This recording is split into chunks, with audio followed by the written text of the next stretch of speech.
খুব সুন্দর। গন্ধে ভরে গেছে। মানা বলছে, মানা। দেখছিস আমরা কি করে? দেখো দেখো মদাটাকে কি করছে, দেখো নম দিচ্ছে। তুমি দেবে?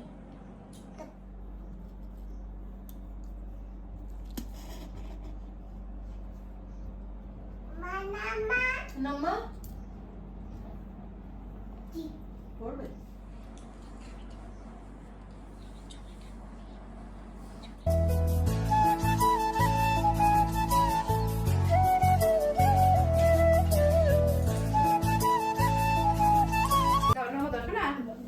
আর তুমিও ভালো থেকো বলে দাও। বড়দাদু আজকে থাকলে তোমায় যে কি করতো শোনা। নম দাও শোনা, এটা বড়দাদু তো। নম দাও। তুমিও ভালো থেকো, আমাদেরও ভালো রেখো। এমনি করে আমাদের তো। নমো করো মা। পোতাত না, ওটা ওটা বড়দাদুর খাবার মামা। এটা কে জানো তুমি? এটা তোমার বড়দাদু, জানো তুমি? আমাকে জানি সেটাই। ছোট কেন?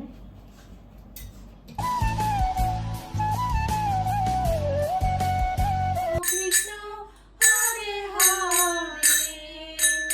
হরে রাম হরে রাম রাম রাম হরে হরে। ভগবান, তুমি পুতি হও? বলে হ্যাঁ তো। না নম দাও বড়দাদু। কাল সারাদিন কোনো ব্লগ শ্যুট করিনি। দেখতে দেখতে 6টা বছর কেটে গেছে যে দাদু আমাদের মধ্যে নেই। শুধু যে মন খারাপের জন্য সেটা নয়, দাদুর প্রত্যেকটা কথা সারাটা সময়ই আমাদের মনে থাকে। শুধুমাত্র এই দিনটাতে নয় যে এই দিনটাতে পার্টিকুলার মনে পড়ে।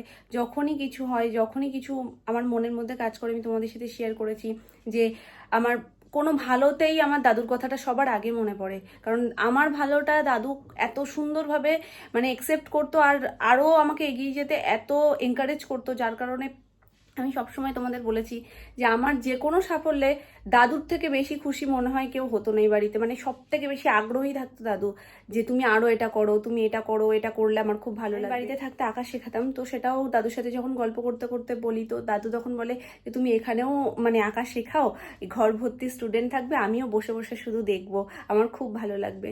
তো দাদুর স্মৃতিগুলো কখনো কষ্ট দেয় না, দাদুর স্মৃতিগুলো সবসময় মুখে হাসি এনে দেয়। আর দাদু সবসময় চাইতো যেন আমরা হাসি খুশি ভালো থাকি। প্রতি বছর এই দিনটাতে আমরা যেমন পারি তেমন ভাবেই দাদুর নাম গান করি, দাদুকে একটু স্মরণ করি। শুধুমাত্র সেই মুহূর্তটুকু কালকে তোমাদের সাথে একটু তুলে ধরেছি, বাকি সারাদিনে কিচ্ছু শ্যুট করিনি। তাও অনেক পর থেকে, কারণ তার অনেক আগে থেকেই আমরা নাম গান শুরু করেছিলাম, তারপরে লাস্ট কিছু মুহূর্ত তোমাদের সাথে শেয়ার করা। কাল খুব এটা মনে হচ্ছিল যদি এই চ্যানেলটা দাদু দেখতে পেতো, তোমাদের এত এত ভালোবাসা, প্রতিনিয়ত এত কমেন্ট, এগুলো যদি দাদু দেখতে পেতো তাহলে কতটা খুশি হতো। মানুষ হয়তো সারা জীবন থাকে না, কিন্তু তার সম্পর্কে এই ভালো স্মৃতিগুলো সবসময় মনের মধ্যে থেকে যায়, আর সেটা নিয়ে আমরা খুব ভালো আছি। দাদু যেখানে থাকুক ভালো থাকুক, সুস্থ থাকুক। আর আমি জানি যেখানে দাদু আছে সেখান থেকে আমাদেরকে দেখছে এবং আশীর্বাদ করছে। অ্যানি গাছ থেকে ফুল পাড়তে গেছে।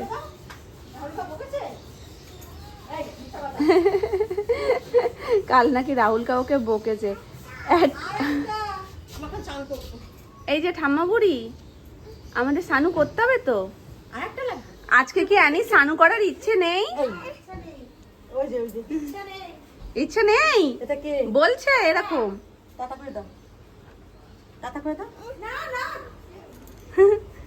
ওদিকে ঠেলে শুধু, গরমে মানুষ বাসে না, ঘুরতে যাচ্ছে। এই রোদে বেরোয় না, দেখেছো তুমি রোদের কি পরিস্থিতি। চলো শিগগিরই চলো। আচ্ছা স্নানুটা করে নিয়ে তারপরে ফুল পাড়তে যাবো। যাবো তো ছোট নাম?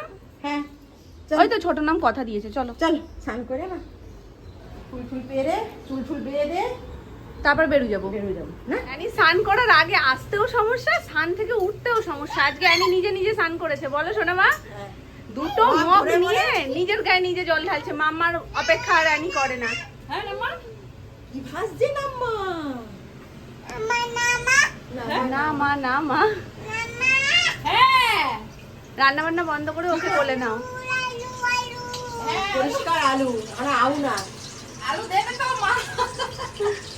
ওই দেখো আলু মুখে দিচ্ছে, দেখো।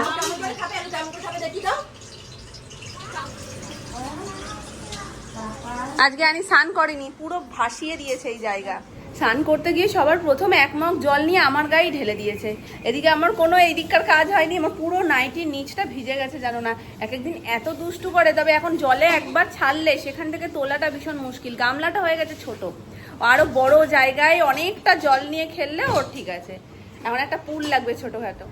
অ্যানির খিচুড়ি এখানে রেডি। তার ডাল আর একটু আলু ও একটা ঘি ফেলে দিয়েছিলাম, দেখো কিরকম টেস্ট আছে। না ভালো খাবার দিয়ে দিয়েছি তো। বেশ, অর্ধেকটা মামুনি খেয়ে নিল, এবার অর্ধেকটা আমি খাবো। এর বেশি পরিমাণ খেলে আমি আবার দুপুরবেলায় খাবার খেতে পারবো না। এটা পুরো তারকেশ্বরের হবিষি ভাতের মতন লাগছে জানো সোনা মা। সন্ন্যাসী হলে যে হবিষি ভাতটা করে এটা ভালো লাগছে, ওটার আরো টেস্ট হয় কিন্তু ওটার কাছাকাছি এটা। মামুনি বেগুন ভাজছে আজকে, ভাজার মতো বেগুন ভাজা আছে, আলু ভাজা রয়েছে, আর আর হয়েছে দই পটল, আর ডাল তো আছেই, আর চাল কুমড়ো তরকারি বিকেলের জন্য। জামাই ষষ্ঠী ব্লগটাতে তোমাদের প্রচুর ভালোবাসা পেয়েছি। তোমরা ফ্যামিলি বন্ডিং নিয়ে তো সবসময়ই বলো যে তোমাদের ফ্যামিলি বন্ডিং আমাদের খুব ভালো লাগে, আর তার পাশাপাশি দেখলাম সবাই শ্বশুর আর জামাইয়ের ভীষণ প্রশংসা করেছো। তার সাথে তোমাদের আয়োজনগুলোও খুব ভালো লেগেছে, তোমাদের কমেন্টগুলো পড়ে খুব ভালো লাগলো। দু একটা কমেন্ট এটাও দেখলাম যে দিদি মায়ের কাছে কেন গেলে না, মায়ের কাছে গিয়ে কেন জামাই ষষ্ঠী হলো না। হয়তো তারা জানো না, আর কেউ এরকমও আছো যে জেনেও বারবার করে জিজ্ঞেস করো, আরও কিছু জানতে চাও। এর প্রথম বছর তখন তো মায়ের সাথে আমার যোগাযোগ খুব ভালো মতনই ছিল, কিন্তু তা সত্ত্বেও ঠাম্মি আমাদেরকে বলেছিল যে জামাই ষষ্ঠীর যেহেতু কোনো নিয়ম নেই, তো কোনোদিন বাড়িতে গিয়ে যে জামাই ষষ্ঠী সেইভাবে করা, আমাদের ও বাড়িতে আছে কিন্তু এ বাড়িতে কোনো নিয়ম নেই, যার কারণে সেইভাবে জামাই ষষ্ঠী কোনোদিন করবি না, আমাদের ফ্যামিলিতে কোনোদিন হয়নি, জাস্ট খাওয়া দাওয়াটুকুই হয়। আগের ঘটনা তোমরা সবই মোটামুটি জানো, আমি সেগুলো রিপিট করতে চাই না, আর আমি এটা বহুবার বলে দিয়েছি যে আমার ওই সব বিষয়ে রিপিট করতে ইচ্ছা করে না। ঠাম্মি আমাদেরকে ফার্স্টই ওটা জানিয়ে দেয়, আর মামুনি সোনামারও সেরকম ভাবে যে জামাই ষষ্ঠীর নিয়ম করে হয়েছে সেরকম না, নর্মাল খাওয়া দাওয়া আনন্দ হই হুল্লোড় এটাই হতো। কারণ এ বাড়িতেও নেই, মামা বাড়িতেও নেই, মানে মামুনি সোনামার বাপের বাড়িতেও নেই, তো ওই জন্য সবাই মিলে একসাথে হতো, আনন্দ করতো, খাওয়া দাওয়া করতো, সেটাই। বাবা প্রথম থেকেই বলেছিল যে আমার একমাত্র জামাই, হয়তো আমি নিয়ম করে পালন করতে পারবো না যেহেতু এই বাড়িতে নিয়ম নেই, কিন্তু বাকি যেটুকুনি হই হুল্লোড় খাওয়া দাওয়া সেই আয়োজনটুকু আমি করব।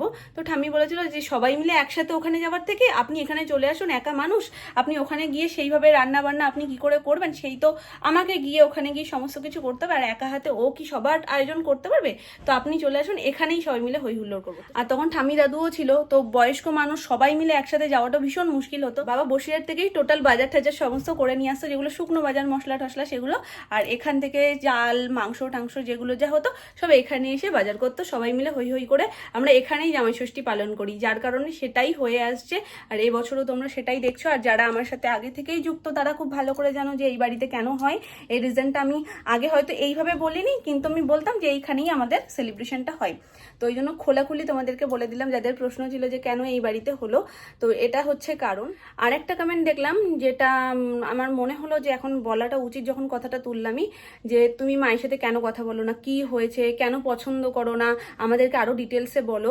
তো আমি তো একবারও বলিনি কোনো ভিডিওতে আমি আমার মাকে পছন্দ করি না, একবারের জন্য বলিনি। তো এই ধারণাগুলো একান্তই নিজে থেকে তুমি বলছো, আমার মুখ থেকে এগুলো বলা নয়, আর যেটুকু আমার যা বলার সেটুকু আমি আগেই বলে দিয়েছি। কি কারণ না কারণ কেন যাই না সব ডিটেলসে আগে বলা রয়েছে, সেই ভিডিওগুলো তুমি দেখতে পারো। তো এর থেকে বেশি কিছু আমার বলার নেই, কারণ আমি আগেই বলেছি এই বিষয়টাতে আমি বারবার আলোচনা করতে খুব একটা পছন্দ করি না। এত তাড়াতাড়ি মাম্মা আজকে উঠে গেলে কেন? তোমার ঘুনু পাইনি না ঘুনু হয়ে গেছে?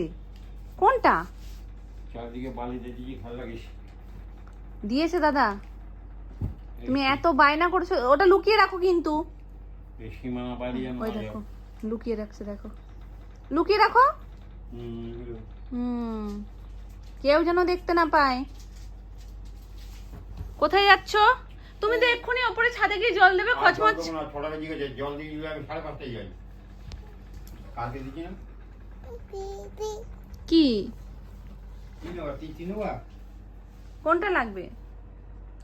তুমি ছাদে খচমচ আওয়াজ করো আর ওর ওপরে যাওয়ার বায়না শুরু হয়।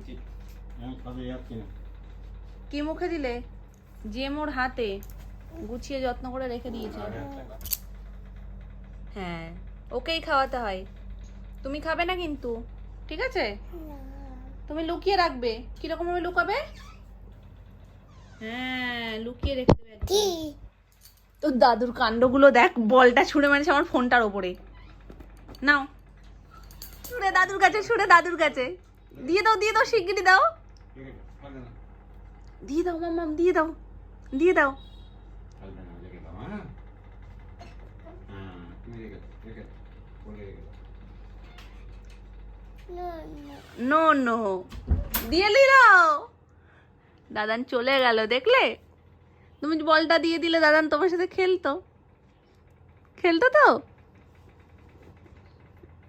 ভাবছে এখন কি করবে, মাম্মা বলছে দিতে, দাদান বলছে রাখতে। পি না, ওটা মাছ পিঁপড়ে না মা, ওই যে ওই যে মাছি। ওটা কি? ওই যে বলছে হাতো।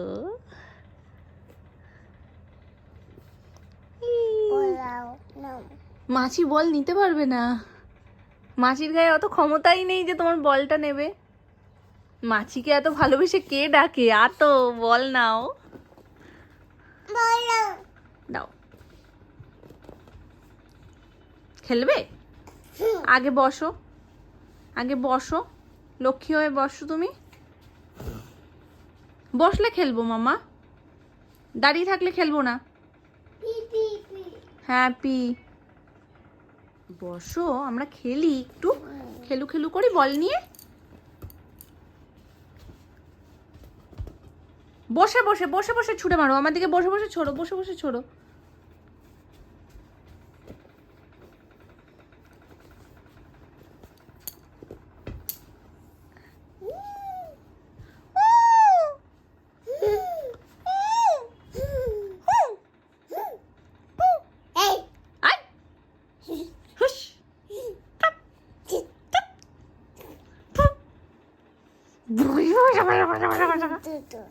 তুমি ভুলুকে কি টেনে আনতে পারো?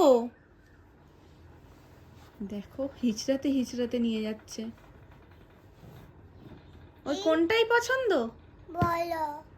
বলের উপর বসেছ, খুব ভালো। বলটা যদি ফাট করে ফেটে ওঠে না, তখন বুঝবে মজা। কোথায় যাচ্ছ? ওদিকে না, ভুলুকে শুইয়ে দাও, তুমি পাশে বসে পড়ো। ভুলুকে শুইয়ে পাশে বসে পড়ো, আমরা খেলু খেলু করবো একসাথে।